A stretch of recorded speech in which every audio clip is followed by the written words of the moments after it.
Hello सातवीं class. आज हम आपकी संस्कृत सुरभि का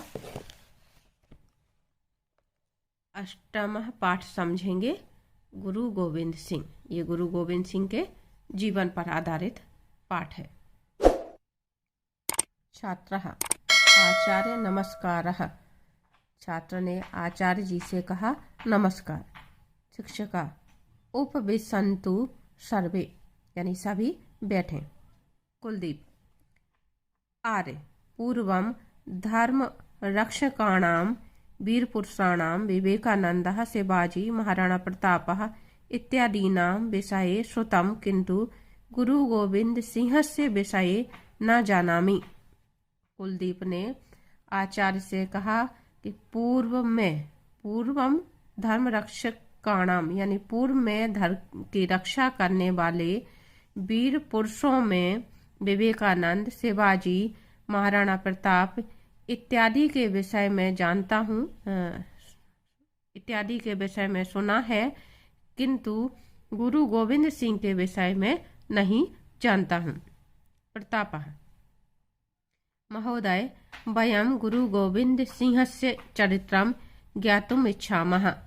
प्रताप ने कहा कि महोदय हम सब, वयम यानी हम सब, गुरु गोविंद सिंह के चरित्र के विषय में जानना चाहते हैं। विनीता श्रीमन तस्य चरित्रस्य किम वैशिष्ट्यम। विनीता ने कहा कि श्रीमान उनके चरित्र की क्या विशेषताएं हैं। शिक्षका गुरु गोविंद सिंहस्य शौर्यं धैर्यं त्यागः दूरदृष्टिः सेवा भावनादिकं वैशिष्ट्यम आसीत्। शिक्षक ने जवाब दिया कि गुरु गोविंद सिंह में शौर्य, धैर्य, त्याग, दूरदृष्टि और सेवा भावना आदि विशेषताएं थीं। सह आबाल्यात यानी बचपन से ही या बाल्यकाल से ही जनानां शक्तिं जागरयितुं आत्मविश्वासेन कार्यं कृतवान। उन्होंने बचपन से ही मनुष्यों की शक्ति जागृत करने और आत्मविश्वास से कार्य करने की क्षमता जागृत की। समाज संस्कर्तुम अखंडतां स्थापितुम धर्मे निष्ठा वर्धितुम अहर्निशं प्रयत्नं कृतवान। समाज संस्कृतुम यानी समाज को संस्कारित करने के लिए, अखंडता स्थापित करने के लिए और धर्म में श्रद्धा बढ़ाने के लिए, वर्धितुम यानी बढ़ाना, बढ़ाने के लिए अहर्निशम यानी दिन रात प्रयत्न किया। ऐसा सिखा नाम धर्म गुरु आसीत। यह सिखों के धर्म गुरु थे। प्रताप सिख का नाम के। प्रताप ने पूछा कि सिख नाम किसका है। शिक्षका सिख धर्मानुयायिनः सिख यानी सिख धर्म को मानने वाले सिख कहलाते हैं। यथा जैन धर्म तथा सिख धर्म, यानी जिस प्रकार से जैन धर्म होता है उसी तरह से सिख धर्म होता है। यहाँ पे सिर्फ उदाहरण के तौर पे कहा जा रहा है। जैन धर्म, बौद्ध धर्म या हिंदू धर्म, उसी तरह से सिख धर्म भी है। भारते बहवः धर्मः विकासा प्राप्तः। भारत में बहुत सारे धर्मों को विकास प्राप्त हुआ। अतः सर्वे धर्मः समानः, इसलिए सभी धर्म समान हैं। कुलदीप किम गुरु गोविंद सिंह सिख धर्म से प्रवर्तकः, कि क्या गुरु गोविंद सिंह सिख धर्म के प्रवर्तक थे। प्रवर्तक यानी संस्थापक। क्या गुरु गोविंद सिंह सिख धर्म के संस्थापक थे। शिक्षका गुरु नानक एवं सिख धर्म से प्रवर्तकः, यानी गुरु नानक सिख धर्म के प्रवर्तक थे, संस्थापक थे। सह एव तेषां प्रथम गुरु आसीत्। वह उनके यानी सिखों के प्रथम गुरु थे गुरु नानक। गुरु गोविंद सिंह तु दशम अंतिमश्च गुरु आसीत। गुरु गोविंद सिंह तो 10वें गुरु थे और साथ में अंतिम गुरु भी थे। 10वें और अंतिम, इसके बाद कोई और गुरु नहीं हुए हैं।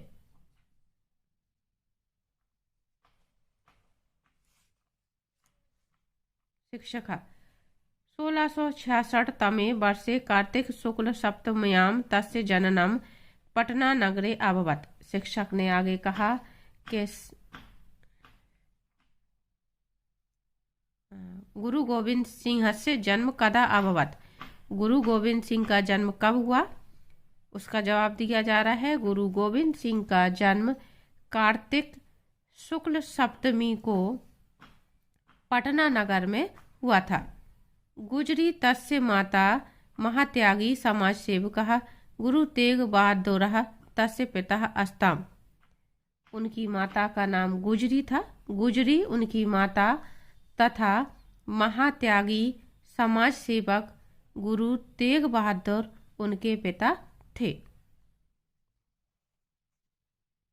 पिता एवं गुरु गोविंदः अपि समाज सेवा निरतः आसीत्। पिता के समान गुरु गोविंद सिंह भी समाज सेवा में संलग्न हो गए। कुलदीपः समाज सेवार्थम गुरु गोविंदः किम कृतवान। यानी समाज सेवा के लिए गुरु गोविंद सिंह ने क्या किया? शिक्षक तस्मिन् समये भारतीय संस्कृते विनाशकस्य क्रूरस्य मुगल शासकस्य औरंगजेबस्य शासनासीत्। तस्मिन् समय यानी गुरु गोविंद सिंह के समय पर, उस समय भारतीय संस्कृति का विनाश करने वाले निर्दयी, क्रूर यानी निर्दयी मुगल शासक औरंगजेब का शासन था। तादृश स्थितौ दुष्ट शक्तिं निग्रहीतुं प्रजासु धर्म जागरणं कृतवान्। वैसी स्थिति में तादृश स्थितौ यानी वैसी स्थिति में दुष्ट शक्तियों पर नियंत्रण रखने के लिए प्रजासु यानी प्रजा में धर्म के जागरण कृतवान संबंधी कार्य गुरु गोविंद सिंह ने किए। पीड्यमानानां जनानां संकटनं रचितवान। पीड़ित मनुष्यों को संगठित किया। सामान्य जनानां विचारेषु परिवर्तन मानितवान। आत्मविश्वासं च जनहितं प्रोत्साहं दत्तवान। सामान्य जनानाम यानी सामान्य मनुष्यों के विचारों में परिवर्तन कर आत्मविश्वास उत्पन्न करने के लिए प्रोत्साहित किया। देश हिताय यानी देश के हित के लिए। आत्मरक्षणाय यानी आत्मरक्षा के लिए। चा खड़म धारंतु उन्होंने तलवार धारण करने का आदेश दिया। आदिष्टवान यानी आदेश दिया। प्रतापः अधुना अपि सिक्खः खड्गम धरन्ति वा। प्रताप ने पूछा कि आज भी सिख तलवार धारण करते हैं क्या? शिक्षक खालसा दीक्षां स्वीकृत्य न केवलं खड्गम अपितु पंच बाह्य चिन्हानि धर्तुं गुरु गोविंदः आदिष्टवान। खालसा दीक्षा को स्वीकार करने वाले न केवल खड्ग धारण करते हैं यानी तलवार धारण करते हैं, अपितु 5 चिन्ह भी धारण करते हैं, जिनको धारण करने के लिए गुरु गोविंद सिंह ने आदेश दिया था। तानीचा वे जो 5 चिन्ह हैं वो क्या हैं? वे 5 चिन्ह हैं केश बंधनम यानी केश बांधना, कंटिका स्थापनम यानी कंगी रखना, कंकड़ धारणम कड़ा धारण करना, हाथ में जो कड़ा पहनते हैं उसकी बात कही जा रही। कट्याम वस्त्र धारणम, कमर में वस्त्र धारण करना, कटी कहते हैं कमर को। सर्वदा खड़ग धारण में थी, और हमेशा तलवार धारण करना। एतानि चिन्हानि समर्पणम परिशुद्धः देव शक्ति शीलम शौर्यम इत्येतान भवान स्मरयन्ति। ये चिन्ह समर्पण, एतानि चिन्हानि यानी ये चिन्ह समर्पण, शुद्धता, ईश्वर के प्रति भक्ति,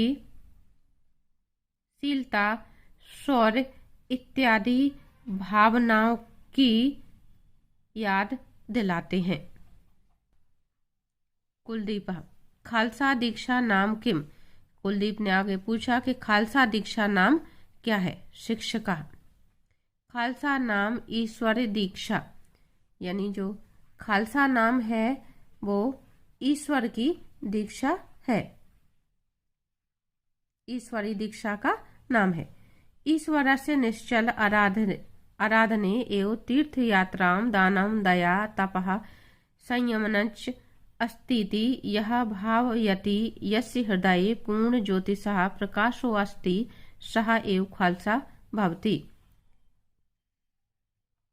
ईश्वर की निश्चल आराधना यानी अखंड आराधना में ही तीर्थ यात्रा, दान, दया, तप और संयम है। ये भाव, यह भावयति यानी ये भाव जिसके हृदय में पूर्ण ज्योति स्वरूप, पूर्ण ज्योति से प्रकाशो अस्ति यानी पूर्ण ज्योति स्वरूप प्रकाशित हैं, वही खालसा होता है। विनीता, पुनरपि कथम समाजम प्रेरितवान, यानी उन्होंने समाज को कैसे प्रेरित किया। शिक्षिका, शिक्षक ने जवाब दिया, गुरु गोविंद सिंह वीर रसे सहज कवि आसीत। गुरु गोविंद सिंह वीर रस के सरल कवि थे, सहज यानी सरल। तस् चंडी चरितम इति काव्ये स्वयं वीर गतिम प्राप्नुयाम इति प्रेरणा वाक्यै समाजम प्रेरितवान। उनके चंडी चरित्रम नामक काव्य में वर्णित स्वयं वीर गति को प्राप्त करें। इस प्रेरणा वाक्य द्वारा समाज को प्रेरणा मिली। विचित्र नाटकम इति पुस्तके स्ववीर गाथाम सूचितवान, और विचित्र नाटक पुस्तक में अपनी वीर गाथा का वर्णन किया है। प्रताप, गुरु गोविंद सिंह अन्य वैशिष्ट्यानि कानि। प्रताप ने पूछा कि गुरु गोविंद सिंह की अन्य विशेषताएं कौन सी हैं या क्या हैं। शिक्षिका,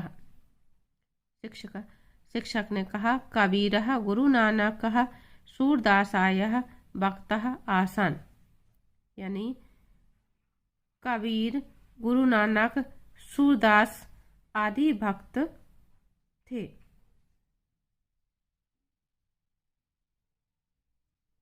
गुरु गोविंदस्तु वीर भक्तः आसीत। गुरु गोविंद भी वीर भक्त थे।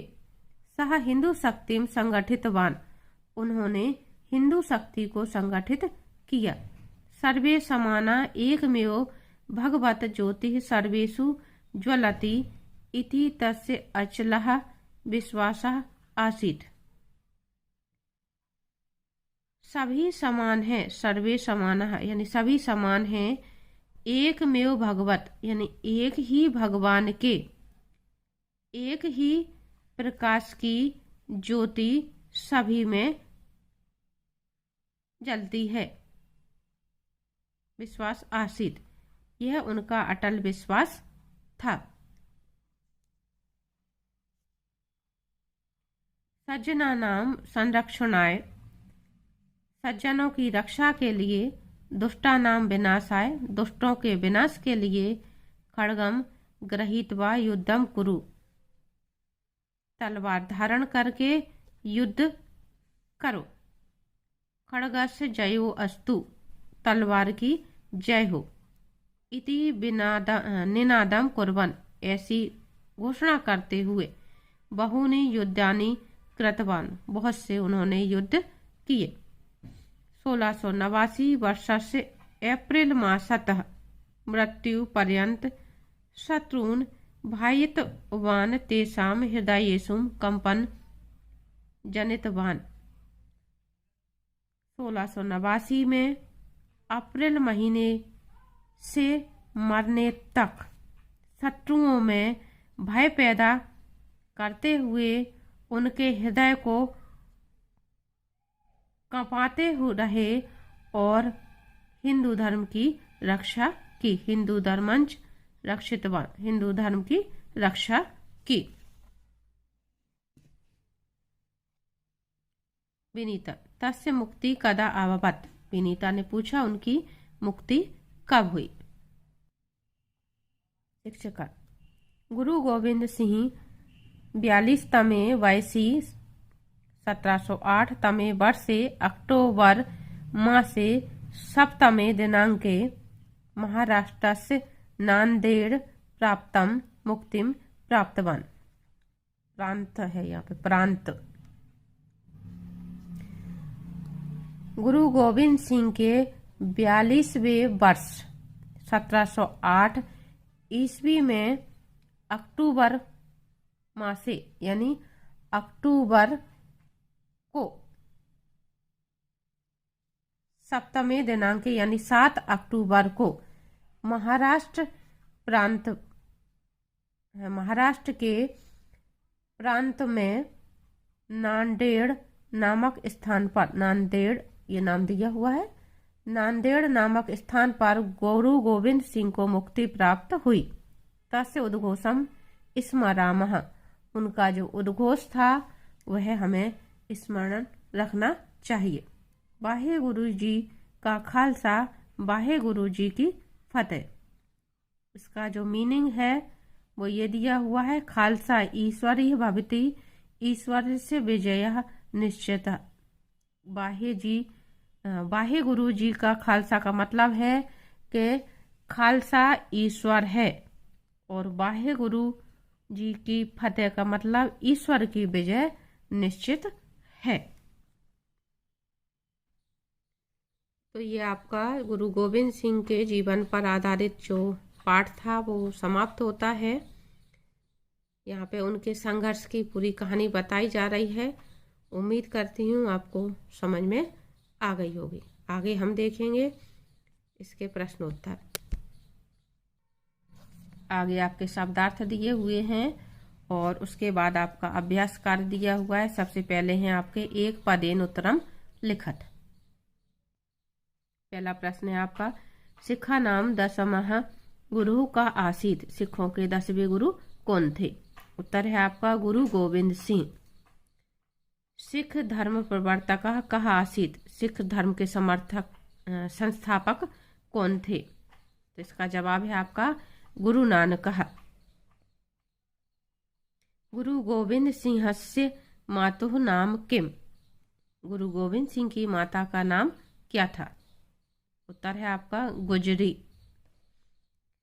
गुरु गोविंद सिंहस्य मुक्ति कुत्र अभवत्, गुरु गोविंद सिंह की मुक्ति कहाँ हुई? नांदेड़ प्रांते, महाराष्ट्र में। अगला, ईश्वरीय दीक्षा का यानी ईश्वर की दीक्षा क्या है? खालसा। आगे हैं आपके एक वाक्य उत्तरम लिखत। सिखा नाम पंच बाह्य चिन्हानी कानी, सिखों के 5 चिन्ह कौन कौन से हैं? उत्तर है आपका सिखा नाम पंच बाह्य चिन्हानी केशवंदनम, कंटिका स्थापनम, कंकण धारणम, कटयाम वस्त्र धारणम, सर्वदा खड़ग धारणम इति।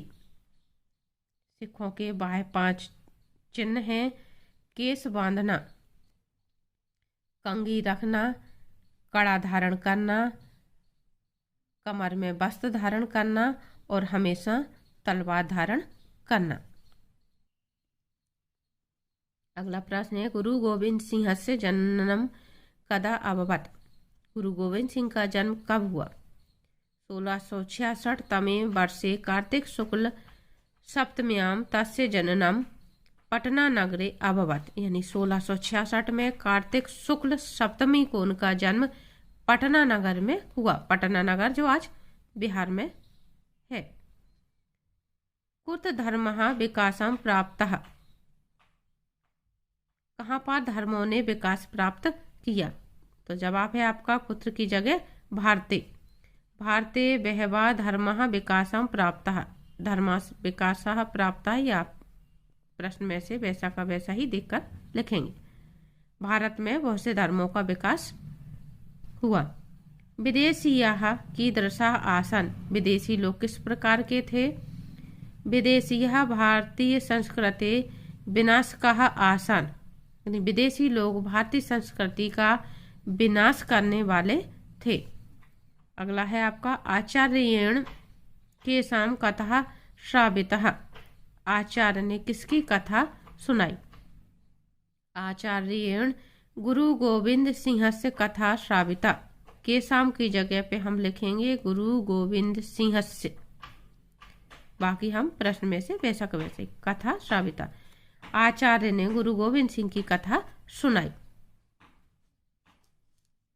आगे हैं आपके खाली स्थान, कोष्टक पदानी उपयुक्त रिक्त स्थानानि पूर्यत, कोष्टक में से सही शब्द छांट करके आपको खाली स्थान भरना है। पहला है एकमेव ज्योति सर्वेषु ज्वलति, तो इसमें आएगा भगवत। गुरु गोविंद सिंह, इसमें आएगा आत्मविश्वासेन कार्यम कृतवान। और गा का बाहे, फिर इसमें आएगा गुरुजी की फतेह। और अगला है खड़गम गृहीत्वा युद्धम कुरु, खड़गम यहाँ पे आएगा। अगला प्रश्न है संबोधनम लिखत, आपको संबोधन लिखना है। जैसे आपको उदाहरण के तौर पे दिया है आचार्य के लिए हे आचार्य, और स्त्रीलिंग में ये शब्द हो जाएगा हे आचार्य। तो इसी तरह से आपको इसका जवाब लिखना है। उत्तर है आपका आचार्य का बना दिया है आपका आर्य से, हे आर्य। पुल्लिंग में हो जाएगा हे आर्य और स्त्रीलिंग में होगा हे आर्य। हे महोदय, हे महोदय, हे अनुज, हे अनुजे। तो स्त्रीलिंग में आपकी एक ही मात्रा लग रही है। आगे है आपकी उचित मेलनम कुरुत, मैं आपको उत्तर बता रही हूँ। प्रथम गुरु आएगा, इसमें गुरु नानक कहा। दसम गुरु गुरु गोविंद सिंह। जननम कार्तिक शुक्ल सप्तमी। और गुरु गोविंद सिंह, इसमें आएगा वीर भक्त। पितु नाम गुरु तेग बहादुर। अगला प्रश्न है आपका क्रमशः स्थापित, यानी क्रम से स्थापित कीजिए। ये कहानी के उल्टे पुल्टे क्रम से दिया हुआ है, आपको कहानी के क्रम से इनको स्थापित करना है। तो सबसे पहले मैं बता रही हूँ आपको, सबसे पहले जो सेंटेंस आएगा वो आएगा गुरु नानक सिख धर्म प्रवर्तक आसीत। दूसरे नंबर पे आएगा गुरु गोविंद सिंह जननम कार्तिक शुक्ल सप्तम्याम अभवत। तीसरे नंबर पे आएगा माता गुजरी पिता तेग बहादुर च अस्ताम। और पांचवे पे आएगा गुरु गोविंद सिंह हिंदू शक्तिम संगठितवान। और लास्ट वाला सेंटेंस होगा आपका गुरु गोविंद सिंह से मुक्ति 1708 तमे वर्षे अभवत।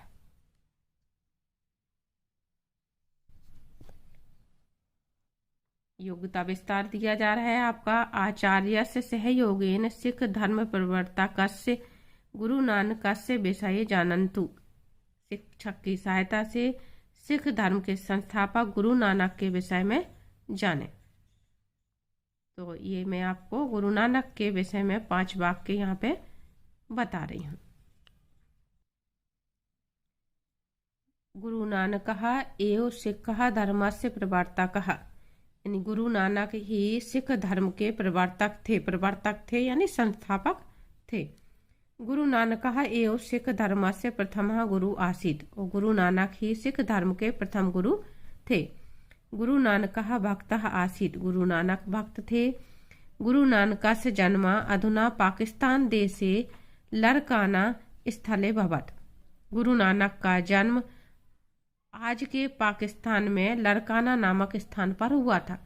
विभाजन के बाद वो स्थान पाकिस्तान के हिस्से में चला गया है जिसका नाम है लरकाना, जहाँ पर सिख आज भी तीर्थ यात्रा करने जाते हैं। अगला है गुरु नानकः ग्रंथ साहिब ग्रंथम अरचयत, गुरु नानक ने ग्रंथ साहब नामक ग्रंथ की रचना की। तो ये आपका जो पाठ था गुरु गोविंद सिंह के ऊपर यहाँ पे समाप्त होता है। उम्मीद करती हूँ आपको समझ में आ गया होगा।